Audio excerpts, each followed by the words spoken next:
അൽഹംദുലില്ലാ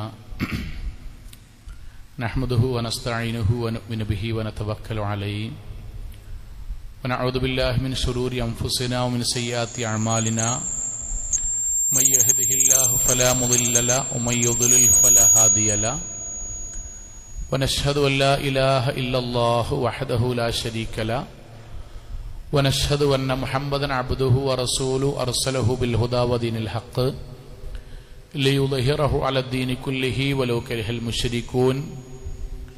അല്ലാഹുമ്മ സ്വല്ലി അലാ മുഹമ്മദിൻ വഅലാ ആലി മുഹമ്മദ് കമാ സ്വല്ലൈത അലാ ഇബ്രാഹീം വഅലാ ആലി ഇബ്രാഹീം ഇന്നക ഹമീദും മജീദ്. അല്ലാഹുമ്മ ബാരിക് അലാ മുഹമ്മദിൻ വഅലാ ആലി മുഹമ്മദ് കമാ ബാരക്ത അലാ ഇബ്രാഹീം വഅലാ ആലി ഇബ്രാഹീം ഇന്നക ഹമീദും മജീദ്. അമ്മാ ബഅദ് ഫഇന്ന അസ്തഖൽ കലാമി കലാമുല്ലാഹ് وخير الهدي هدي محمد صلى الله عليه وسلم وشر الأمور محدثاتها وكل بدعة ضلالة وكل ضلالة في النار. أعوذ بالله من الشيطان الرجيم. بسم الله الرحمن الرحيم. يا أيها الذين آمنوا اتقوا الله حق تقاته ولا تموتن إلا وأنتم مسلمون. സ്നേഹാദരണീയരായ സത്യവിശ്വാസികളെ, വിശ്വാസിനികളെ, ജീവിതത്തിന്റെ എല്ലാ മേഖലകളിലും റഹ്മാനായ അള്ളാഹുവിന്റെ വിധിവിലക്കുകൾ കഴിവിന്റെ പരമാവധി സൂക്ഷിച്ച് നല്ല ഭക്തരായി ജീവിക്കണം എന്നെന്നോടെന്ന പോലെ ഓരോരുത്തരോടും ഉണർത്തുകയാണ്, വസിയത്ത് ചെയ്യുകയാണ്. അള്ളാഹു നമ്മെ എല്ലാവരെയും അനുഗ്രഹിക്കുമാറാകട്ടെ.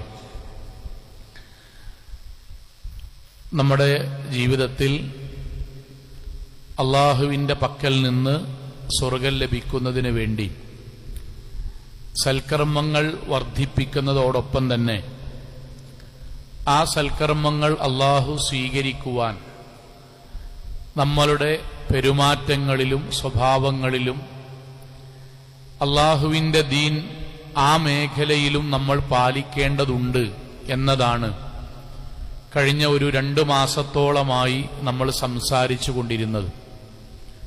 സഹോദരങ്ങളെ, പ്രവാചകൻ സല്ലല്ലാഹു അലൈഹി വസല്ലമ പറഞ്ഞ സുപരിചിതമായ ഹദീസ് നമ്മൾ ഈ പറഞ്ഞ വിഷയത്തിന്റെ ഒരു ആകത്തുകയാണ്. അക്മലുൽ മുഅ്മിനീന ഈമാനൻ അഹ്സനുഹും ഖുലുഖ. അക്മലുൽ മുഅ്മിനീന ഈമാനൻ, ഒരു വിശ്വാസിയുടെ ഈമാൻ പൂർത്തിയാകുന്നത്, പൂർണ്ണമാകുന്നത്, അഥവാ സ്വർഗപ്രവേശനത്തിന് അയാൾ പരിപൂർണനായി അർഹനാകുന്നത്, അഹ്സനുഹും ഖുലുഖ, അയാളുടെ ജീവിതത്തിൽ ആരാധനകളും അനുഷ്ഠാനങ്ങളും ദിക്റുകളും ഖുർആൻ പാരായണങ്ങളും ദീനിന്റെ മറ്റു പ്രവർത്തനങ്ങളൊക്കെ ഉണ്ടാകുമ്പോഴും അതെല്ലാം സ്വീകരിക്കപ്പെടാൻ ആവശ്യമായ സൽസ്വഭാവവും മാന്യമായ പെരുമാറ്റവും അയാളിൽ ഉണ്ടാകുമ്പോഴാണ് അയാൾ നല്ല ഒരു മുഅ്മിനായി മാറുക എന്ന പ്രവാചക വചനം നമ്മൾ ഈ പറഞ്ഞ ആശയത്തിന്റെ സംഗ്രഹമാണ്. സഹോദരങ്ങളെ, ഇവിടെ നമ്മൾ ആലോചിക്കേണ്ട ഒരു പ്രധാനപ്പെട്ട ഒരൊറ്റ കാര്യമാണ് ഇന്ന് നമ്മൾ സംസാരിക്കുന്നത്.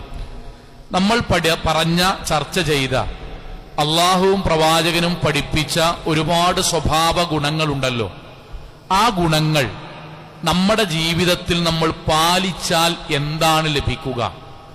ആ ഗുണങ്ങൾ ബോധപൂർവം നമ്മൾ പാലിക്കുകയില്ല എന്ന് തീരുമാനിച്ചാൽ എന്താണ് സംഭവിക്കുക? ഒന്നുകൂടി വ്യക്തമായി പറഞ്ഞാൽ, അമിതമായ കോപമാകട്ടെ, ജീവിതത്തിൽ നമ്മളിൽ വരുന്ന അഹങ്കാരമാകട്ടെ, മറ്റുള്ളവരോട് നമ്മൾ കാണിക്കുന്ന അവജ്ഞയാകട്ടെ, മുസ്ലിമീങ്ങളായ ആളുകളെക്കുറിച്ച് നമ്മുടെ മനസ്സിൽ തെറ്റിദ്ധാരണകളാകട്ടെ, ഒട്ടേറെ വിഷയങ്ങൾ നമ്മൾ പറഞ്ഞല്ലോ, ആയത്തും ഹദീസും ഒക്കെ ഉദ്ധരിച്ച്. ഈ വിഷയങ്ങളിൽ അള്ളാഹുവിന്റെ അറിവ് ലഭിച്ചതിന് ശേഷം നമ്മളാൽ കഴിയുന്ന രൂപത്തിലുള്ളൊരു മാറ്റം നമ്മുടെ ജീവിതത്തിൽ വരുത്തിയാൽ എന്താണ് മെച്ചം? അതൊക്കെ നമ്മൾ അറിഞ്ഞാലും തൽക്കാലം ഏതായാലും 10-55 കൊല്ലം 60 കൊല്ലം ഇങ്ങനെയൊക്കെ പോയില്ലേ, ഇനി തൽക്കാലം ഇവിടെ വെച്ച് ഞാൻ ഏതായാലും മാറാൻ തയ്യാറല്ല, എന്തൊക്കെ ആയത്തും ഹദീസും കേട്ടാലും എന്ന് തീരുമാനിച്ചാൽ എന്താണ് നഷ്ടം? ഒന്നാമത്തേത് നമ്മൾക്കറിയാം, പരലോകമാണ് പ്രധാനം. പരലോകത്തെ നഷ്ടവും പരലോകത്തെ സ്വർഗവും പരലോകത്തെ നരകവും ഇതുമായി ബന്ധപ്പെട്ടതാണ്. എന്നാൽ അവിടെ അവസാനിക്കണില്ല. രണ്ടാമത്തൊരു കാര്യമുണ്ട്, ഇത് നമ്മുടെ മനസ്സിലുണ്ടാകണം. ഒന്ന് മരിച്ചതിന് ശേഷമാണെങ്കിൽ രണ്ടാമത്തേത് ദുനിയാവുമായി ബന്ധപ്പെട്ടതാണ്. അതെന്താണ്? അത് പ്രവാചകൻ സല്ലല്ലാഹു അലൈഹി വസല്ലമ അള്ളാഹുവിന്റെ വാക്കുദ്ധരിച്ചുകൊണ്ട് നമുക്ക് പറഞ്ഞുതരാൻ. നമ്മുടെ മനസ്സിൽ ഇതുണ്ടാകണം. നമ്മൾ ജനങ്ങളോട് എങ്ങനെയാണോ പെരുമാറുന്നത്, അങ്ങനെയാണ് അള്ളാഹു നമ്മളോടുള്ള സമീപനം സ്വീകരിക്കുക. ഒന്നുകൂടി പറയാണ്, നമ്മൾ നമ്മളുടെ ജനങ്ങളോട് നമ്മൾ എങ്ങനെയാണോ പെരുമാറുന്നത്, ആ വിഷയത്തിൽ അള്ളാഹുവിന്റെ സമീപനം നമ്മളോടും അതുപോലെ തന്നെയായിരിക്കും. നമ്മൾ ആളുകളോട് മാന്യമായിട്ടാണോ പെരുമാറുക എങ്കിൽ ദുനിയാവിൽ അള്ളാഹുവിന്റെ ഖളാ, പടച്ചവൻ നമ്മളോട് നിൽക്കുന്ന സമീപനവും അതേ മാന്യതയുണ്ടായിരിക്കും. നമ്മൾ ജനങ്ങളോട് മോശമായിട്ടാണോ പെരുമാറുന്നത് എങ്കിൽ അള്ളാഹു നമ്മുടെ ജീവിതത്തിലും പടച്ചവന്റെ സമീപനം അതേ മോശത്തിലായിരിക്കും. പ്രവാചകൻ സല്ലല്ലാഹു അലൈഹി വസല്ലം പറഞ്ഞില്ലേ, അള്ളാഹു പറഞ്ഞു, ലാ യശ്കുറുല്ലാഹ് മൻ ലാ യശ്കുറുന്നാസ്. ജനങ്ങളോട് നന്ദി കാണിക്കാത്തവരോട് അള്ളാഹ് നന്ദി കാണിക്കൂല. ഇതൊരു പൊതു തത്വമാണ്. ഒരു വിഷയത്തിൽ മാത്രമല്ല, ഏത് വിഷയത്തിലും ആളുകളോട് ഏറ്റവും നന്നായി പെരുമാറുന്നവനോട് അള്ളാഹ് നന്നായി പെരുമാറും.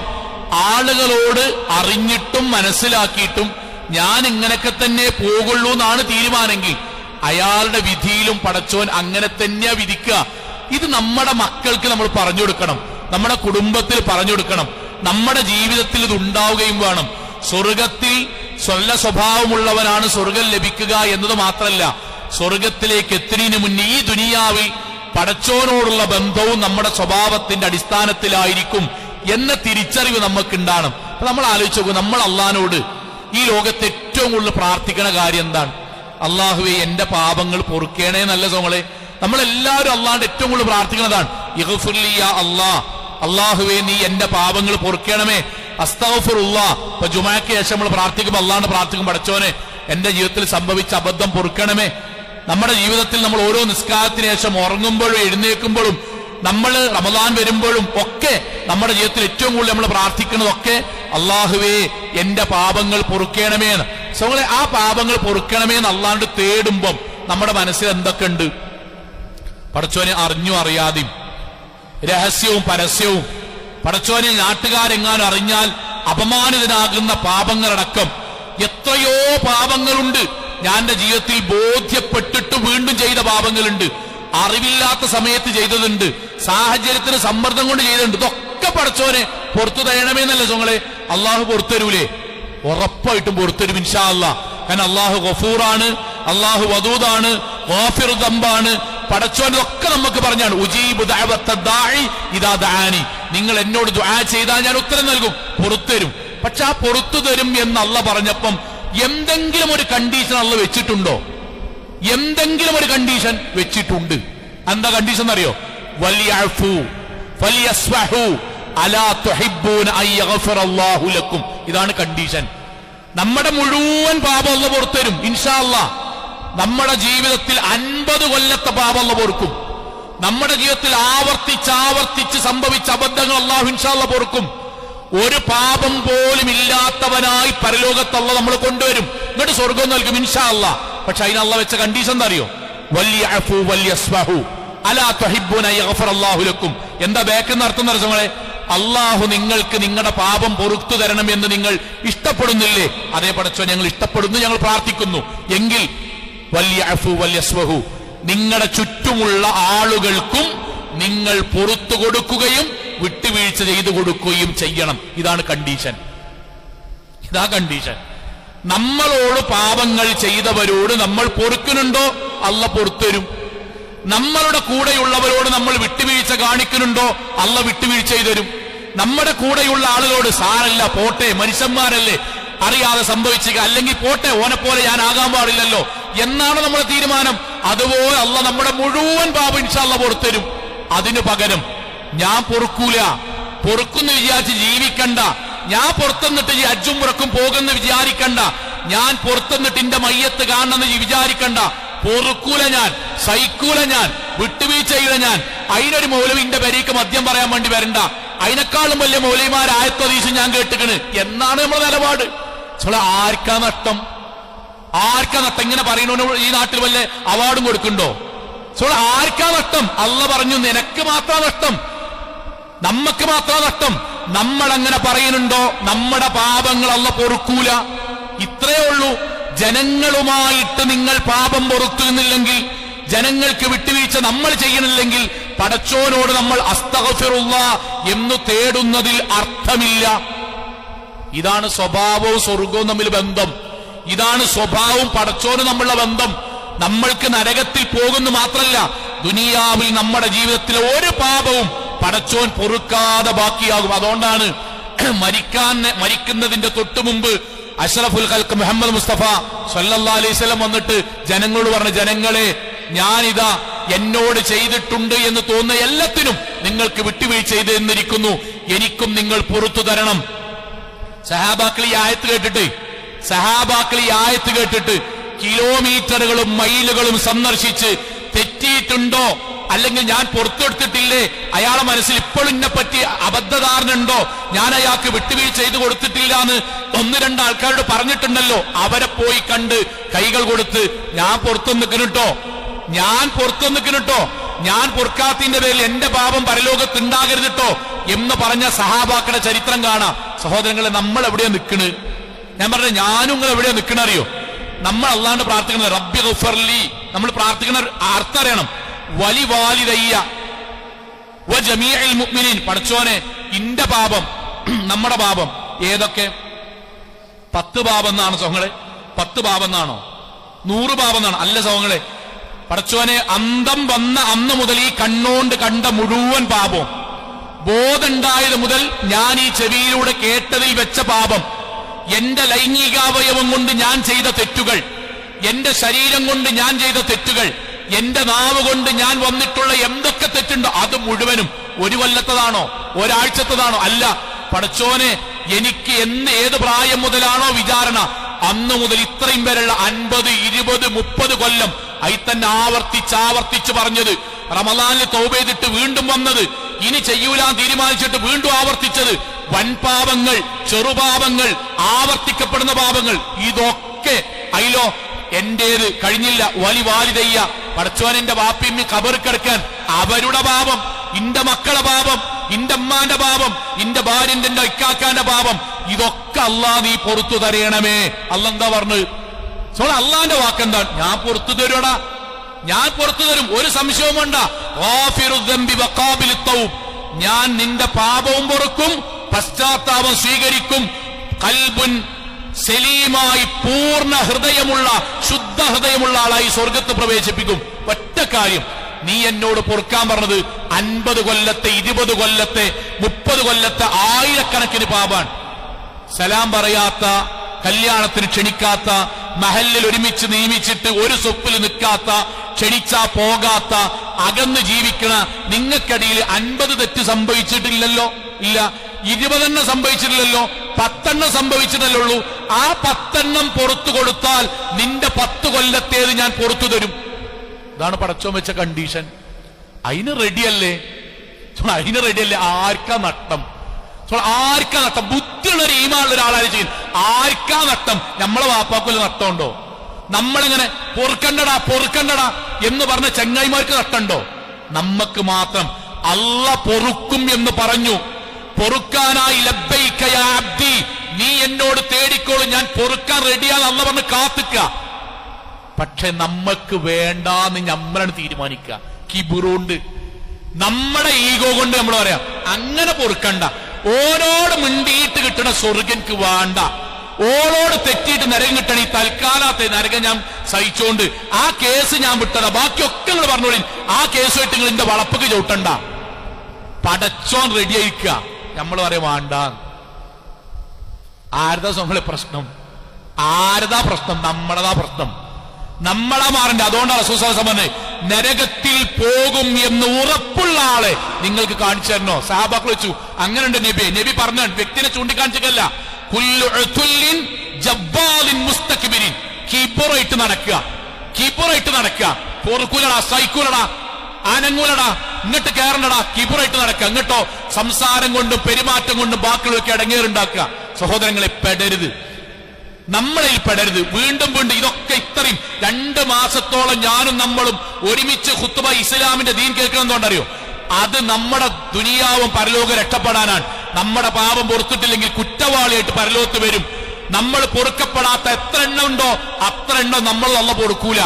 അതുകൊണ്ട് പൊറുക്കണം. രണ്ടോ, കഴിഞ്ഞ ദിവസങ്ങളെ നമുക്ക് പാപമോചനത്തിന് വേണ്ടി മാത്രമൊന്നല്ല, നമ്മൾ ഓരോ ആസാമിൽ വെള്ളപ്പൊക്കം ഉണ്ടാകുമ്പോൾ നമ്മളിവിടെ ബേജാറാകാൻ, വയനാട് ഉരുൾപൊട്ടുണ്ടാകുമ്പോൾ നമ്മൾ ബേജാറാകാൻ, ഗൾഫിൽ യുദ്ധം ഉണ്ടാകുമ്പോൾ നമ്മൾ ബേജാറാകാൻ, റഷ്യയും ഉക്രൈനും യുദ്ധം ഉണ്ടാകുമ്പോൾ നമ്മൾ ബേജാറാകാൻ, നമ്മളെ മക്കള് കാനഡയിലും ബാക്കിലോടത്തും പഠിക്കും പഠിച്ചോനെ അവിടെ വല്ല ഭൂമിക്കുൽക്കുണ്ടാകുമ്പോൾ നമ്മൾ ബേജാറാകാൻ. അവിടൊക്കെ നമ്മൾ അള്ളാണ്ട് പ്രാർത്ഥിക്കണം. എന്താ അറിയോ? പടച്ചോനെ അള്ളാഹുവെ നിന്റെ കാരുണ്യം ഉണ്ടാണെന്നാതാ. പടച്ചോനെ നിന്റെ കാരുണ്യമില്ലെങ്കിൽ ആരോഗ്യമല്ല, നിന്റെ കാരുണ്യമില്ലെങ്കിൽ ഇപ്പള്ളി ഈ പൈസ അല്ല, നിന്റെ കാരുണ്യമില്ലെങ്കിൽ ഞങ്ങൾക്ക് ഈ വീടില്ല, നിന്റെ കാരുണ്യമില്ലെങ്കിൽ ഞങ്ങൾക്ക് മക്കളില്ല, നിന്റെ കാരുണ്യമില്ലെങ്കിൽ എന്തിനേറെ പടച്ചോനെ ഹിദായത്ത് ഇസ്ലാമിൽ പോലും നിൽക്കാൻ കഴിയില്ല, നിന്റെ കാരുണ്യമില്ലെങ്കിൽ സ്വർഗം പോലും ഇല്ല. നബി പറഞ്ഞില്ലേ, റസൂൽ പറഞ്ഞില്ലേ, എന്റെ അമലോണ്ട് സ്വർഗത്ത് പോകാൻ കഴിയില്ല. ഇല്ലാ അൻ യതഗമ്മദിനി അല്ലാഹു മിൻഹു ബിറഹ്മത്തി. പടച്ചോന്റെ റഹ്മത്ത് ഉണ്ടെങ്കിൽ മാത്രമേ സ്വർഗം വരെ കിട്ടുള്ളൂ. മക്കള്, കുടുംബം, വീട്, ആരോഗ്യം, സമ്പത്ത് ഒക്കെ പടച്ചോന്റെ കാരുണ്യം കൊണ്ടേ കിട്ടുള്ളൂ. അതുകൊണ്ട് നമ്മൾ അല്ലാണ്ട് പ്രാർത്ഥിക്കണം, ഇർഹംനി യാ അല്ലാഹ്, പടച്ചോനെ കാരുണ്യം ചൊരിയണമേ. തുമ്മിയ വരെ അൽഹംദുലില്ലാഹ് എന്ന് പറയുമ്പോൾ എന്താ നമ്മൾ പറയാ? യർഹംകുമുല്ലാഹ്, അല്ലാഹുവിന്റെ റഹ്മത്ത് എനിക്ക് ഉണ്ടാകട്ടടാ. കാരണം പടച്ചോന്റെ റഹ്മത്ത് ഉണ്ടെങ്കിലേ പള്ളിക്കൊക്കെ വരാൻ കഴിയുള്ളൂ, നിൽക്കാൻ കഴിയുള്ളൂ, കിടക്കാൻ കഴിയുള്ളൂ, മുസ്ലിമായി ജീവിച്ച് മരിക്കാൻ കഴിയുള്ളൂ, മക്കളെ കാണാൻ കഴിയുള്ളൂ, പൈസ കൈകാര്യം ചെയ്യാൻ കഴിയുള്ളൂ. ബുദ്ധി പോയാൽ, രക്തം പുറത്തേക്ക് വന്നാൽ, ബ്ലഡ് പുറത്തേക്ക് വന്നാൽ, അവനാന്റെ ശരീരത്തിൽ പുതിയൊരു മുഴയുണ്ടായാൽ, നടക്കിനോടത്ത് ബാലൻസ് തെറ്റിയാൽ, പറയുന്നത് തിരിയാതെന്നാൽ, പടച്ചോനെ ഇതുവരെ നീ കാത്തു, റഹ്മാനെ നിന്റെ കാരുണ്യം കൊണ്ടാണ്. നമ്മൾ അല്ലാണ്ട് എന്താ പറയുന്നത്? ആ കാരുണ്യം നീ എനിക്ക് നൽകണമേന്നല്ലേ? അള്ളാന്റെ വാക്കെന്താ അറിയോ? ഞാൻ റഹ്മാനുമാണ്, റഹീമുമാണ്, ആ കാരുണ്യം ഞാൻ നിലനിർത്തി തരും, ഒരു സംശയമല്ല. പക്ഷെ ഒരു കണ്ടീഷൻ. എന്താ കണ്ടീഷൻ? എന്താ കണ്ടീഷൻ? ഇർഹമു മൻ ഫിൽ അർള് യർഹമുക്കും മൻ ഫിസ് സമാ. നിന്റെ കൂടെയുള്ളവരോട് നീ കാരുണ്യം കാണിച്ചാൽ ആകാശത്തുള്ളവൻ നമ്മളോടും കാരുണ്യം കാണിക്കും. എത്ര എളിതാ പടച്ചോൻ പറഞ്ഞു. ഇന്നോടെന്താ പറഞ്ഞു നമ്മളോട്? എടാ ഈ ഭർത്താവല്ലേ, വാപ്പല്ലേ, അന്റെ ഭാര്യക്കും അന്റെ കുട്ടിയാക്കും നീ സന്തോഷം കൊടുത്താൽ നിനക്ക് ഞാൻ സന്തോഷം തരും. ഓൾക്ക് ഇടങ്ങേറ് കൊടുത്താൽ നിനക്കും ഇടങ്ങേറേ കാരം. ഇടങ്ങേറുന്ന പൈസ ഒന്നല്ല, പൈസ ഉണ്ടാവും, സ്വസ്ഥത ഉണ്ടാവില്ല. പൈസ ഉണ്ടാവും, സ്വസ്ഥത ഉണ്ടാവില്ല. എന്താണെന്നറിയാത്തൊരു സ്വസ്ഥത, അസ്വസ്ഥത ഉണ്ടല്ലോ, അത് നെഞ്ചത്ത് കൂടെ ഇങ്ങനെ വരും. നമ്മളോട് പറയാൻ, നമ്മൾ മഹലിൽ ജീവിക്കല്ലേ, നിന്റെ അയൽവാസിയും നിന്റെ കുടുംബക്കാരോടും നീ നല്ലപോലെ നിന്നാൽ അള്ളാഹു നിന്റെ ജീവിതത്തിൽ അനുഗ്രഹങ്ങൾ ചൊരിയും. ഓരോട് നീ രണ്ടാമത്തിനും മൂന്നാമത്തിനും ഒച്ചുണ്ടാക്കണേ ആൾക്കാർ വരുമ്പോഴേക്കും പൂത്താപ്പന്നു, എളാപ്പന്നു, മൂപ്പര് വന്നു, മുണ്ടാതൊക്കെ നല്ലത്. നമ്മളെ പേടിച്ചിട്ടാണ് ജീവിക്കണമെങ്കിൽ അതേ ജീവിതത്തിലെ പ്രയാസം അവരുടെ മനസ്സിൽ നിങ്ങൾ ഉണ്ടാക്കി അതേ പ്രയാസം നിങ്ങളുടെ ജീവിതത്തിൽ പടച്ചോനുണ്ടാക്കും. ഇർഹമു മൻ ഫിൽ അർള് യർഹമുക്കും മൻ ഫിസ് സമാ. എന്നിട്ട് അള്ളാന്റെ റസൂലുള്ളാഹിന്റെ വാക്കെന്താ അറിയോ? വല്ലദീ നഫ്സി ബിയദിഹി, അള്ളയാണേ സത്യം. നമ്മൾ കേൾക്കേണ്ടതാണ്. നമ്മുടെ സ്വഭാവം നമ്മുടെ വിധിയായി മാറുന്നു. ഇതറിയണം നമ്മള്. എന്താ ഇപ്പൊ ഞാൻ അങ്ങനെ ആയാൽ അങ്ങനെയാണ്, ഞാൻ അടക്കട്ടെ പറയാ. ഞാൻ എന്റെ കുട്ടിയോട് എന്താ അറിയോ? ബാപ്പയായി ഞാൻ തൽക്കാലം ഒരു 10-55 കൊല്ലപ്പം ഇങ്ങനെ ആയില്ലേ, ഞാൻ മാറാൻ ഏതാണ് ഉദ്ദേശിക്കില്ല. ഇന്നൊക്കെ വേണം നിങ്ങൾ മാറിക്കോയെന്ന് അറിയില്ലേ? സോളെ ഇന്റെ സ്വഭാവമാണ് ഇന്റെ വിധിയായിട്ട് വരിക. റസൂലുള്ളാഹിന്റെ വാക്കാണ് വല്ലദീ നഫ്സി ബിയദിഹി, അള്ളയാണേ സത്യം. ലാ യലഉല്ലാഹു റഹ്മതഹു, പടച്ചോൻ ഒരു വീട്ടിലേക്ക്, ഒരു വ്യക്തിയിലേക്ക്, ഒരു മൗലവിയിലേക്ക്, ഒരു പണ്ഡിതനിലേക്ക്, ഒരു ബാപ്പയിലേക്ക്, ഒരു ഉമ്മയിലേക്ക്, ഒരു കുട്ടിയിലേക്ക് അള്ളാഹു റഹ്മത്ത് കൊടുക്കൂല ഇല്ലാ അലാ റഹീം. അയാൾ മറ്റുള്ളവരോട് കാരുണ്യത്തോടുകൂടി പെരുമാറുമ്പോഴല്ലാതെ. അപ്പൊ നമ്മളെ കൂടെയുള്ള ആൾക്കാർ നമ്മളെ പറ്റി എന്താ പറയണ്ടേ? എന്താ പറയണ്ടേ? അയാൾ നല്ലൊരാളാണ്, അയാൾക്ക് സത്യത്തിൽ ചെറുപ്പങ്ങളൊക്കെ ദേഷ്യമൊക്കെയുണ്ടെങ്കിലും അയാൾ മാന്യമായിട്ട് പെരുമാറുന്ന വ്യക്തിയാണ്, അയാളുടെ കൂടെ ജീവിക്കാൻ എനിക്ക് സന്തോഷമാണ്, അയാളുടെ അയലോക്കക്കാരനായി എനിക്ക് റാഹത്താണ്, അയാളുടെ ഒരു കാര്യത്തിൽ കൊണ്ടുണ്ടെങ്കിൽ പ്രശ്നമൊന്നുമില്ല. തിരിച്ച് ഇന്നെപ്പറ്റി നമ്മളെ പറ്റി പറയാണ്. ചെറിയ ചെറിയ കാര്യം കിട്ടിയാൽ മതി, അവിടെ ഒച്ചുണ്ടാക്കി, അവിടെ ബഹളുണ്ടാക്കി, ചെറുതിനെ വലുതാക്കി, വീട്ടിൽ ആരെങ്കിലും തോർത്തുമുണ്ടെന്ന് അറിയാതെ അവനാന്റെ തോർത്തുമുണ്ട് തിരുമ്പിയിട്ട് ഉണക്കാൻ വേണ്ടി ഒന്ന് കുടഞ്ഞാൽ മതി, അതിന്റെ വെള്ളം തട്ടുമ്പോത്തിനും ഒച്ച. ചെറിയ ഗ്ലാസ്സിൽ നിന്ന് ചെറിയ കുട്ടിന്റെ കൈ തട്ടിയിട്ട് ഗ്ലാസ് താഴ്ത്തി വീണ അതിനൊച്ച. വേലക്കാരി എന്തെങ്കിലും വെക്കണ ഭാഗത്തുനിന്ന് ചെറിയ മാറിയ അതിനൊച്ച. പത്രങ്ങാനും ഇടുന്നിടത്തുനിന്ന് ചെറുതി 365 ദിവസം ശരിക്കും വീണ് ഏതെങ്കിലും ദിവസം അപ്പുറത്ത് വീണ് അതിനൊച്ച, എല്ലാത്തിനും ഒച്ച. അവനാന്റെ ചെരുപ്പം ആരെങ്കിലും എന്നല്ല എപ്പോഴെങ്കിലും അവനാന്റെ ചെരുപ്പം ആരെങ്കിലും ചവിട്ടുമ്പോഴേക്കും ചവിട്ടിയോനോടൊച്ച. വണ്ടിന്റെ മുന്നിൽ ആരെങ്കിലും അറിയാതെ കൊണ്ട് നിർത്തിയാൽ ഒച്ചയോടൊച്ച, ദേഷ്യം. എന്താ പ്രശ്നം അറിയോ? നമ്മളെന്താ ഇതിന് ഉത്തരം കണ്ടെത്തിക്കണറിയോ? ഞാൻ എങ്ങനെയാണ് ഇത്രയും കാലം എങ്ങനെയാണ്? അള്ളാന്റെ വാക്ക്, ഞാനും അങ്ങനെയേ ആകുള്ളൂ. ജീവിതത്തിൽ സമാധാനം തരൂല പടച്ചോൻ, സ്വസ്ഥത തരൂല. കുട്ടിന്റെ കല്യാണം മന്ത്രിമാരും ഉദ്യോഗസ്ഥന്മാരൊക്കെ പങ്കെടുക്കുന്ന കല്യാണാക്കി നടത്തും. അവിടുന്ന് ഇങ്ങനെ ഇടക്കിടക്ക് പോകുമ്പോൾ ഇങ്ങനെ വരും. സമാധാനം അത് തരൂല. എന്റെ വാക്കല്ല, ഞാൻ ഇന്നടക്കം ഉൾപ്പെടുത്തിയിട്ട് പറയണ്. പടച്ചോൻ നമ്മുടെ മേൽ വിധിക്കുന്ന പലതും ശരിക്കും ഞാൻ നിങ്ങൾ ആലോചിക്കേണ്ടതാണ്. ഒറ്റക്കിരുന്ന് പടച്ചോൻ നമ്മുടെ മേൽ വിധിക്കുന്ന പലതും നമ്മൾ മുമ്പെപ്പോഴോ പലരോടും ചെയ്തു വെച്ചതിന്റെ ബാക്കിയാകാം. തിരുത്താൻ നമ്മളെ റെഡിയാണ്ടി. റസൂൽ സല്ലല്ലാഹു അലൈഹി വസല്ലം ഹദീസ് കൂടി പറയാം. പ്രവാചകന്റെ വാക്ക് എന്തറിയോ? പ്രവാചകൻ സല്ലല്ലാഹു അലൈഹി വസല്ലമിന്റെ വാക്ക്, നമ്മൾ മല്ലാ യർഹം ലാ യുർഹം. കാരുണ്യം കാണിക്കാത്തവനോട് അള്ളയും കാരുണ്യം കാണിക്കൂല. ജനങ്ങളോട് നമ്മൾ എങ്ങനെയാണോ അങ്ങനെ തന്നെ പഠിച്ചു. അല്ലാത്തൊരു ദീനില്ല. ഞാൻ അങ്ങനെ എല്ലാരേക്കൊന്നും മാറി നാട്ടാരൊക്കെ വെറുപ്പിക്കുക, കുടുംബക്കാരൊക്കെ വെറുപ്പിക്കുക. എന്നിട്ട് ഞാൻ വെറും വസ്ത്രത്തിൽ മാത്രം ദീന്, പള്ളിക്കൊക്കെ ഇങ്ങനെ വരിക, പള്ളിന്റെ സൈഡിൽ നിന്ന് ദുആ ചെയ്യുക, ഹിഫ്ള് ഇങ്ങനെ ഉള്ളു ഗാനാപാഠം പഠിക്കുക, എന്നിട്ട് ഖുർആൻ ക്ലാസ്സിൽ പോവുക, ദീനീ പ്രവർത്തനം നടത്തുക, വേഷവിധാനം ഇസ്ലാമും ഇത് മാത്രം. അതിനൊക്കെ ഇസ്ലാമിൽ പുണ്യം കേട്ടോ, പുണ്യല്ല എന്നല്ല, ഭക്തിയാണ്, ഒരു സംശയമല്ല. പക്ഷെ അങ്ങനെ മാത്രമുള്ള രീതിയുണ്ടല്ലോ, ബാപ്പില്ല, എളാപ്പിയില്ല, മൂത്താപ്പിയില്ല, അയലോക്കാരനോട് നോക്കണ്ട, നാട്ടുകാർ നോക്കണ്ട. അങ്ങനത്തെ ദീൻ അള്ളാഹ് പറഞ്ഞിട്ടില്ല. അങ്ങനത്തെ ദീൻ അള്ളാന്റെ കിതാബിലില്ല. നാട്ടുകാരോടും കുടുംബക്കാരോടും അയൽവാസികളോടും അവനാന്റെ കുടുംബക്കാരോടും മാന്യായിട്ട് പെരുമാറുണ്ടോ, അതും ദീനാണ്, ഇതും ദീനാണ്. ഒരുമിച്ച് കൊണ്ടുവരണം. ഒറ്റ ഹദീത്ത് കൂടി ഉദ്ധരിച്ചാൽ ആശയം മനസ്സിലാവും. വിശാലമായി പറയേണ്ട വിഷയമാണ്. ഒറ്റ ഹദീത്ത് കൂടി, സുപരിചിതമായ ഹദീത്ത്, പ്രവാചകന്റെ വാക്കാട്ടോ. മൻ നഫസ അൻ മുസ്ലിമിൻ ഖുർബതൻ മിൻ ഖുറബി ദുനിയ നഫസല്ലാഹു അൻഹു ഖുറബൻ യൗമിൽ ഖിയാമ. ആരെങ്കിലും ഏതെങ്കിലും ഒരു മുസ്ലിമിന്റെ, ഒരു മനുഷ്യന്റെ പ്രയാസം ദുനിയാവെന്ന് നീക്കിയാൽ അവന്റെ പ്രയാസം അള്ളാഹ് നീക്കും. എപ്പോ? ദുനിയാവെന്ന് മറ്റൊരാളെ പ്രയാസം നീക്കുമ്പോ. കഴിഞ്ഞില്ല. 4 കാര്യം ഹദീസിൽ പറയുന്നത്. വമൻ യസ്സറ അലാ മുഅസ്സിരിൻ ഫിദ്ദുനിയ യസ്സറല്ലാഹു അലൈഹി ഫിദ്ദുനിയ വൽ ആഖിറ. അവനാന്റെ കൂടെയുള്ള ആൾക്കാർക്ക് സാരല്ല എന്ന് വെച്ചു, പോട്ടേന്ന് വെച്ചു. നമ്മളേക്ക് ഒരു 50,000 റുപ്യ കടം വാങ്ങി, ഓൻ പരമാവധി പറ്റിക്കണോന്നല്ല കേട്ടോ, പറ്റിക്കണോന്നല്ല, ഓനെ കൊണ്ട് കഴിഞ്ഞ മടിങ്ങ തന്നു. അവസാനം ഒരു 5 ഉറുപ്പ്യം കൂടി ഉണ്ട്, സാരല്ലടാ എന്ന് വെച്ചു. വെക്കാൻ കഴിയണോ വെച്ചു. നമ്മളെ വീട്ടിന്റെ അയലക്കത്തോന്റെ കല്യാണം, അവിടെ ഇങ്ങനെ പന്തലിട്ടാൻ സൗകര്യമില്ല. ഇപ്പുറത്ത് ഇങ്ങനെ കെട്ടുമ്പോൾ ആൾക്കാരാണ്, എടാ ഇവിടെ വെച്ചാ പിന്നെ സ്ഥിരം അന്റെ പറമ്പിൽ തന്നെ കല്യാണം വെക്കുക, അനക്കടെ ഇറങ്ങേറുണ്ടാവും. സാരല്ല, അയലോക്കാരനല്ലേ എന്ന് വെച്ചു. അവിടെ ഒഴിഞ്ഞൊരു പറമ്പ് അടക്കാണ്, കുട്ടികൾക്ക് പന്തളിക്കണി കൊടുക്കുന്ന കുഴപ്പമൊന്നുമില്ല. അപ്പുറത്ത് 4 ആൾക്കാർ പറയും, എടാ പന്തളിച്ചുണ്ടല്ലോ ഒക്കെ പറയും. സാരല്ല, കുട്ടികളല്ലേ, നമ്മൾ ചെറുപ്പത്തിൽ അങ്ങനെ തന്നെയല്ലോ. ഗ്രൗണ്ട് കൊടുത്തു, എളുപ്പാക്കി കൊടുത്തു. അവനാന്റെ സ്റ്റാഫില് 1-2 ആൾക്കാർ മഴയായി പെട്ടെന്ന് വൈകിയ വന്നപ്പോ നേരം വൈകി, സ്ട്രിക്റ്റ് ആക്കിയിരുന്നു, പഞ്ചെയ്യണ കാണുണ്ടായിരുന്നു. സാരല്ല, എപ്പോഴെങ്കിലും അല്ലേ, സാരല്ലടാ അഞ്ഞ് വൈകിട്ടോ, എളുപ്പാക്കി കൊടുത്തു. എങ്കിൽ അവൻ അള്ളാഹു പരലോകത്തെ വിചാരണ എളുപ്പമാക്കും. അവന്റെ ജീവിതത്തിലെ പ്രതിസന്ധിയിൽ പടച്ചോൻ താങ്ങായി നിൽക്കും. അവനിൽ വരുന്ന വിധിയെയും പടച്ചോൻ എളുപ്പാക്കും. എപ്പോൾ സങ്ങളെ കൂടെയുള്ള മനുഷ്യന്മാർക്ക് എളുപ്പാക്കി കൊടുക്കുമ്പം, കൂടെയുള്ള സഹപ്രവർത്തകർക്ക് എളുപ്പമാക്കി കൊടുക്കുമ്പം, കൂടെ ജീവിക്കുന്ന പച്ച മനുഷ്യന്മാരുടെ മാന്യായിട്ട് പെരുമാറുമ്പം. അതുകൊണ്ടാണ് അങ്ങാടി കൂടെ നബി ഇങ്ങനെ പോകുമ്പോഴേ കൃഷിപ്പണിയെടുക്കണ സാധു സഹാബിനെ കണ്ടപ്പോ നബി ഇങ്ങനെ വിളിച്ചു. കയ്യമ്മങ്ങനെ തൊട്ടുനോക്കി, തഴമ്പിങ്ങനെ കണ്ടു. പ്രവാചകനെ കൈ ഇങ്ങനെ പിടിച്ചു.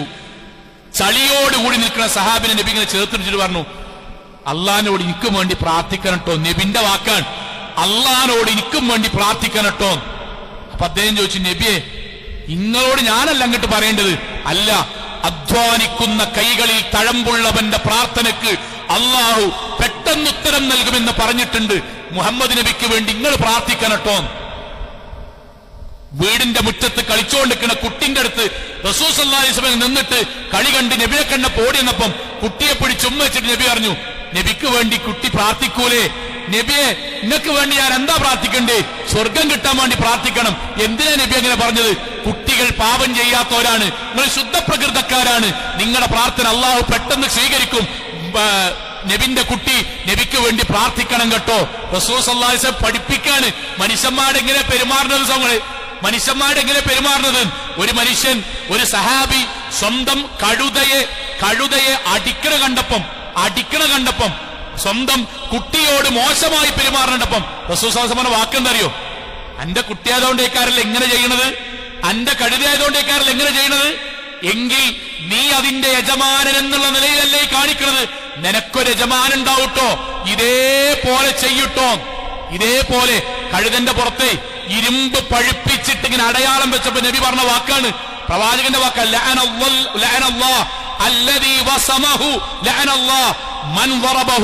അടിച്ചവനും, ഏത് അനാവശ്യമായി അവനാന്റെ ദേശം തീർക്കാൻ വേണ്ടി അടിച്ചവനും ശരീരത്തിൽ ഇരുമ്പ് പഴുപ്പിച്ച് വെച്ചവനും പടച്ചോൻ അതുപോലെ വെക്കും കേട്ടോ, പടച്ചോന്റെ ശാപം ഉണ്ടാവട്ടോ. ഇതൊക്കെ നമ്മളെ പഠിപ്പിക്കണം. എന്താ അറിയോ? കൂടെയുള്ളവരോട് നമ്മൾ അങ്ങനെ അള്ളാഹ് കൂടെയുള്ളവരോട് മാന്യനാണോ, അള്ളാഹു നമ്മൾക്ക് വിധിയും മാന്യമായിരിക്കും.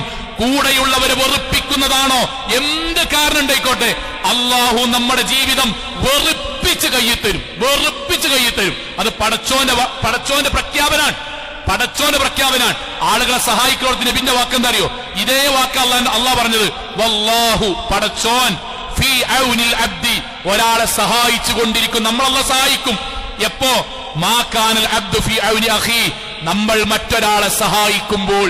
നമ്മളെ മുന്നിൽ ഒരു പാവപ്പെട്ട കുട്ടി വരുമ്പോഴേ, സാധുവായ മനുഷ്യൻ വരുമ്പോഴേ, യത്തീമ് വരുമ്പോഴേ, വിധവ വരുമ്പോഴേ, കട്ടപ്പട്ടണം വരുമ്പോഴേ കയ്യിലുള്ള എന്തെങ്കിലും കൊടുക്കുകയാണെങ്കിൽ, നമ്മളെ വണ്ടി കയറ്റി കൊണ്ടുപോകുകയാണെങ്കിൽ, ഫുഡ് വാങ്ങി കൊടുക്കുകയാണെങ്കിൽ, നമ്മളാൽ കഴിയുന്ന സഹായം ചെയ്യണമെങ്കിൽ, ഒന്നുമില്ലെങ്കിൽ ഇൻഷാ അല്ലാഹ് അടുത്ത ആഴ്ച വരി നോക്കിയിട്ടോ, എന്റെ കയ്യിൽ ഇപ്പൊ ഇല്ലാത്തോണ്ടാട്ടോ, നല്ല വാക്കെങ്കിലും പറഞ്ഞാൽ പടച്ചോൻ നമ്മളെ സഹായിക്കും. അതിന് പകരം എല്ലാവർക്കും പാടെ പേര് അത് പള്ളി കമ്മിറ്റിന്റെ ഓഫീസല്ല, എല്ലാവർക്കും പാടെ എടുത്തു കൊടുക്കാതെ റിസർവ് ബാങ്കിന്റെ പെട്ടിയല്ല. ഇങ്ങനെ വർത്താനം പറഞ്ഞിട്ട് ഒഴിവാക്കുമല്ലോ, അപ്പൊ രണ്ടാൾക്കാർ ചിരിക്കാനൊക്കെ ഉണ്ടാവും. സഹോദരങ്ങളെ, അവനാൻ പൈസ ഇല്ലാതെ ആശുപത്രിന്റെ ഐസിയുടെ മുന്നിൽ നിൽക്കുമ്പോൾ ആരെങ്കിലും ഒരാൾ വന്നിരുന്നെങ്കിൽ എന്ന് കൊതിക്കേണ്ട അവസരം ഉണ്ടാവും. പടച്ചോൻ അപ്പം മനസ്സിലാക്കി തരും. ഒരാളെ സഹായിച്ചിരുന്നെങ്കിൽ നമുക്ക് എത്ര അനുഭവമില്ല സഹോദരങ്ങളെ. പ്രയാസഘട്ടത്തിൽ ആരൊക്കെയോ ഒന്ന് നമ്മളെ സഹായിച്ചത്, പ്രതിസന്ധി ഘട്ടത്തിൽ ആരൊക്കെയോ ഒന്ന് സഹായിച്ചത്. ഒരു ബാത്റൂമിലേക്ക് പോകാൻ ബാത്റൂം കിട്ടിയിരുന്നെങ്കിൽ ആഗ്രഹിച്ച സമയല്ലേ? വണ്ടിണ്ട്, പൈസ ഉണ്ട്, പക്ഷെ ഒന്ന് മലമൂത്ര വിസർജനം നടത്താൻ ടോയ്ലറ്റ് തെരഞ്ഞ് നമ്മൾ ഇറങ്ങിയറായിട്ടില്ലേ?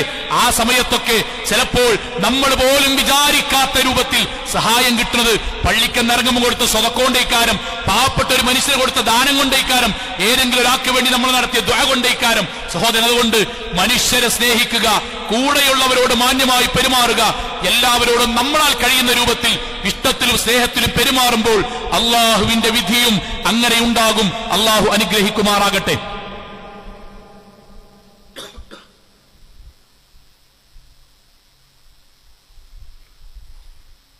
അൽഹംദുലില്ലാഹ് വസ്സലാത്തു വസ്സലാമു അലാ റസൂലില്ലാഹി വഅലാ ആലിഹി വസഹ്ബിഹി അജ്മഈൻ. അമ്മാ ബഅദ് തഖ്വല്ലാഹി ഇബാദല്ലാഹ്. ഒരിക്കൽ കൂടി അള്ളാഹുവിനെ സൂക്ഷിച്ചുകൊണ്ട് ജീവിക്കണം എന്ന് എന്നോടെന്ന പോലെ ഓരോരുത്തരോടും ഉണർത്തുകയാണ്. സഹോദരങ്ങളെ, നമ്മൾ നമ്മുടെ ജീവിതത്തിൽ നമ്മുടെ കുട്ടികളോടും ഒക്കെ ഈ പറഞ്ഞ കാര്യമല്ലേ നമ്മുടെ ജീവിതത്തിൽ, നമ്മുടെ കുട്ടികളുടെ ജീവിതത്തിലൊക്കെ ഉണ്ടാണ്. ഈ നമ്മൾ മാറാൻ തയ്യാറായിട്ടില്ലെങ്കിൽ, ഞാനടക്കാട്ടോ പറയണേ, നമ്മളൊക്കെ വാപ്പാരാണല്ലോ, ഉമ്മാരും ഉണ്ടാവും. നമ്മൾ മാറാൻ തയ്യാറായിട്ടില്ലെങ്കിൽ എന്താ സംഭവിക്കാറിയോ? നമ്മളിപ്പോ ഈ പറയുന്ന ന്യായമൊക്കെ അല്ലേ, ഏത് ഞാൻ കുറച്ച് കഴിഞ്ഞിട്ട് എന്നൊക്കെ പറഞ്ഞ സംഗതി ഇല്ലേ, ഏതായാലും ഇതുവരെ ഇതൊക്കെ നമ്മക്ക് പ്രായമായി ആശുപത്രിയിലോ ബെഡിലോ പെരിയിലോ, പ്രത്യേകിച്ച് നമ്മൾ അവശരാകണ സമയത്ത് മക്കളിലൂടെയും പേരക്കുട്ടികളിലൂടെയും പടച്ചോ ശരിക്ക് നമുക്ക് ബോധ്യപ്പെടുത്തി തരും നമ്മൾ മുമ്പ് എന്തേനെന്നുള്ളത്. മക്കളിലൂടെയും പേരക്കുട്ടികളിലൂടെയും ശരിക്ക് പടച്ചോ നമുക്ക് പ്രായമാകുമ്പോഴോ അവശരായി കിടക്കുമ്പോഴോ പരസഹായം ആവശ്യമുള്ള സമയത്തോ പടച്ചോ നമുക്ക് ബോധ്യപ്പെടുത്തി തരും. അന്ന് നമുക്ക് മനസ്സിലാവും. എന്താ അറിയോ? നമ്മളെ വാപ്പാണ്ടും പാടും നാട്ടാട് എങ്ങനെ വർത്താനം പറഞ്ഞിരുന്നത്. അന്ന് നമ്മൾ ചിലപ്പം നമ്മളെ കുട്ടീനോട് എടാ അങ്ങനെ ചെയ്തൂടെ അന്ന് പറഞ്ഞിട്ട് നമ്മൾ നെഞ്ചത്ത് കൂടെ ചോരങ്ങനെ ഒലിക്കും. അന്ന് നമ്മൾ പറഞ്ഞ അതേ വർത്താനം എൻ്റെ ഒക്കെ കേൾക്കും. എന്താ അറിയോ? ഞാൻ പിന്നെ ആളോ ആരാ നോക്കൂല, പറയാനുള്ള കണ്ടും മുട്ടിയാൻ മോത്ത് നോക്കി പറയും. ഇതൊക്കെ അങ്ങനെ നമ്മൾ 45 വയസ്സിൽ ഇങ്ങനെയൊക്കെ പറഞ്ഞിട്ടില്ലേ? ആ വാക്ക് മകൻ നമ്മുടെ മോത്ത് നോക്കി പറയുമ്പോ നമുക്ക് ആലോചിക്കും, പടച്ചോനെ 45-ാം വയസ്സിൽ ഞാൻ പറഞ്ഞതാണല്ലോ ഇപ്പൊ എനിക്ക് കിട്ടണത്. അത് നമുക്ക് അള്ളാഹ് ബോധ്യപ്പെടുത്തി തരും. ഇതാണ് പടച്ചോന്റെ വിധി എന്ന് പറഞ്ഞാൽ. റസൂൽ സല്ലല്ലാഹു അലൈഹി വസല്ലം പറഞ്ഞ ഈ വിഷയത്തിൽ പറഞ്ഞ ഹദീസുകൾ മാത്രം എഴുതിയാൽ ഒരു 50ന്റെ മുകളിൽ ഹദീസ് ഉണ്ടാവും. ഇതിങ്ങനെ നബി ഇങ്ങനെ പറഞ്ഞു മല്ലാ യർഹം ലാ യുർഹം. നിങ്ങൾ കാരുണ്യം കാണിച്ചില്ലേ, ഞമ്മക്ക് അള്ളാന്റെ കാരുണ്യം കിട്ടൂല. മൻ വാറല്ലാഹു ബിഹി. നമ്മൾ ആൾക്കാർ ഉപദ്രവിക്കുണ്ടോ, അള്ള നമ്മൾ ഉപദ്രവിക്കും. നബിന്റെ ഹദീസ വഹിയാണ്, അള്ള പറഞ്ഞു കൊടുത്തതാ നബിക്ക്. ഇത് പറഞ്ഞു കൊടുക്കും മനുഷ്യന്മാരോട്. ആൾക്കാർക്ക് അടങ്ങേറാക്കുണ്ടോ? എന്റെ കൂടെ അങ്ങനെ ജീവിക്കുമ്പോ എന്റെ പെണ്ണുങ്ങൾക്ക് എന്താണ് ഒരു സമാധാന സ്വസ്ഥയും കിട്ടില്ല എങ്കിൽ അള്ള പറയാണ്, എടാ ഈ എന്റെ പെണ്ണുങ്ങളെയും കുട്ടികളെ അല്ലെങ്കിൽ ഭാര്യമാരെ നിങ്ങൾ ഭർത്താവിന്റെ ബാപ്പാനോടും ഉമ്മാണ്ടും വിളച്ചാടും മുത്തച്ചാടും അയലക്കാടും ഇങ്ങനെ പെരുമാറുമ്പോ ഞമ്മക്കെന്തോ സംഭവമായിട്ട് തോന്നില്ലേ? ആ സംഭവം നമ്മക്കേ തോന്നുള്ളൂ. ഉറങ്ങാനുള്ള സമ്മതിക്കൂല. കച്ചവടം ഒരു ഭാഗത്ത് ഇങ്ങനാവും, ലാഭം കിട്ടിയെന്നൊക്കെ ഇങ്ങനെ വിചാരിച്ചിങ്ങനെ സമാധാനത്തിൽ കുറച്ചു കാലം പോകുമ്പോഴത്തിന് ഒരു ഭാഗത്ത് കുട്ടിന്റെ ഒരു പ്രശ്നം ഉണ്ടാക്കും. അതിങ്ങനെ ആവുമ്പോഴത്തിന് അടുത്ത പ്രശ്നം ഉണ്ടാവും. ഇതിങ്ങോട്ട് സമാധാനത്തിൽ ഒരു സ്വസ്ഥതയിലും ജീവിക്കാനുള്ള സമ്മതിക്കൂല. അപ്പൊ നമ്മൾ എന്താ ആലോചിക്കണ്ടറിയോ? ദീനിന്ന് പോകല്ല. പടച്ചോൻ എന്റെ സംസാരത്തിലോ എന്റെ പെരുമാറ്റത്തിലോ ആൾക്കാരുടെ പുറത്തു കൊടുക്കുന്ന വിഷയത്തിലോ എന്തെങ്കിലും പടച്ചോനെ അബദ്ധം പറ്റിക്കണോ എന്ന് ആലോചിക്കണോടത്ത് ഈമാൻ വരും. അവിടെ അള്ള കൂടക്കും. അവിടെയാണ് പടച്ചോൻ നമ്മളൊപ്പം ഉണ്ടാവുക. ആ മാറ്റമാണ് നമ്മൾ ഇത്രയും ഖുതുബകൾ 2 മാസത്തോളം നമ്മൾ പറഞ്ഞതിന്റെ ചുരുക്കം. നമ്മുടെ പെരുമാറ്റം, നമ്മുടെ സ്വഭാവം നമ്മുടെ സ്വർഗവും നരകവുമായി ബന്ധപ്പെട്ടതാണ് എന്നതോടൊപ്പം തന്നെ നമ്മുടെ ദുനിയാവിൽ പടച്ചോൻ നമ്മൾക്ക് നൽകുന്ന വിധിയുമായി ബന്ധപ്പെട്ടതാണ് എന്ന ബോധ്യം കൂടി ഉണ്ടാവുക. അള്ളാഹു അനുഗ്രഹിക്കുമാറാകട്ടെ. നമ്മുടെ ജീവിതത്തിൽ വന്നിട്ടുള്ള ചെറുതും വലുതുമായ മുഴുവൻ തെറ്റുകുറ്റങ്ങളും റഹ്മാനായ നാഥാ നീ ഞങ്ങൾക്ക് വിട്ടുപുറത്ത് മാപ്പാക്കി തരണമേ. റഹ്മാനെ, കത്തിയാൾ നരകത്തിൽ നിന്നും കഠിനമായ ശിക്ഷയിൽ നിന്നും അതിശക്തമായ പരലോകത്തിലെ വിചാരണയിൽ നാഥാ നീ ഞങ്ങളെ എല്ലാവരെയും കാത്തുരക്ഷിക്കണമേ. റഹ്മാനെ, അള്ളാഹുവെ, ഞങ്ങളുടെ സ്വഭാവത്തിൽ ഞങ്ങളുടെ പെരുമാറ്റത്തിൽ ഏറ്റവും നല്ല മാതൃകയുള്ള വ്യക്തിത്വമായി മാറാൻ നാഥാ നീ ഞങ്ങൾക്ക് തൗഫീക്ക് നൽകണമേ. റഹ്മാനെ, അള്ളാഹുവെ, അറിഞ്ഞും അറിയാതെയും ചെറുതും വലുതുമായി ഒരുപാട് അബദ്ധങ്ങൾ വന്നിട്ടുണ്ട് നാഥ. അതെല്ലാം നീ ഞങ്ങൾക്ക് വിട്ടുപുറത്ത് മാപ്പാക്കി തരണമേ. റഹ്മാനെ, അള്ളാഹുവെ, അംബിയാ മുർസലീങ്ങളുടെ കൂടെ സ്വർഗത്തിൽ ഒരുമിച്ച് ചേരാൻ നാഥാ നീ ഞങ്ങൾക്ക് തൗഫീക്ക് നൽകണമേ. റഹ്മാനെ, അള്ളാഹു ഞങ്ങളുടെ വാപ്പാക്കും ഉമ്മാക്കും നീ സ്വർഗം നൽകി അനുഗ്രഹിക്കണമേ. റഹ്മാനെ, അള്ളാഹു ഞങ്ങളുടെ ചെറുപ്പ കാലഘട്ടത്തിൽ ഞങ്ങളെ സഹായിച്ച ഒരുപാട് ആൾക്കാരുണ്ട്. റഹ്മാനായ നാഥാ നീ അവർക്കെല്ലാം അനുഗ്രഹങ്ങൾ നൽകണമേ. റഹ്മാനെ, ഗൾഫ് നാടുകളിൽ ഞങ്ങൾക്ക് വേണ്ടി കഷ്ടപ്പെടുന്ന ഒരുപാട് സഹോദരി സഹോദരങ്ങൾ റഹ്മാനായ നാഥ അവർക്കെല്ലാം അവരുടെ ജോലികളിലും വരുമാനങ്ങളിലും ഖൈറും ബർക്കത്തും നൽകി അനുഗ്രഹിക്കണമേ. റഹ്മാനെ, അള്ളാഹു ഞങ്ങളുടെ എല്ലാവരുടെയും വരുമാനങ്ങളിൽ ഹലാലായ വർധനവും അതിൽ ബർക്കത്തും നൽകി അനുഗ്രഹിക്കണമേ. റഹ്മാനെ, അള്ളാഹു ലോകത്ത് എവിടെ വെച്ച് എങ്ങനെ മരണപ്പെടേണ്ടി വന്നാലും ശിർക്കില്ലാതെ, ബിദ്അത്തില്ലാതെ, ഖുറാഫാത്തില്ലാതെ ധീരമുവഹിദുകളായി ജീവിച്ചു മരണപ്പെട്ടു പോകാൻ നാഥാ നീ ഞങ്ങൾക്ക് തൗഫീക്ക് നൽകണമേ. റഹ്മാനെ, അല്ലാഹുമ്മ ഗഫിർ ലിൽ മുഅ്മിനാത്ത് വൽ മുസ്ലിമീന വൽ മുസ്ലിമാത്ത് അൽ അഹ്യാ മിൻഹും വൽ അംവാത് ഇന്നക മുജീബുദ് ദഅവാതി യാ ഖാദിയൽ ഹജാത്. اللهم أجرنا من النار اللهم أجرنا من النار اللهم أجرنا من النار ربنا آتنا في الدنيا حسنة وفي الآخرة حسنة وقنا عذاب النار.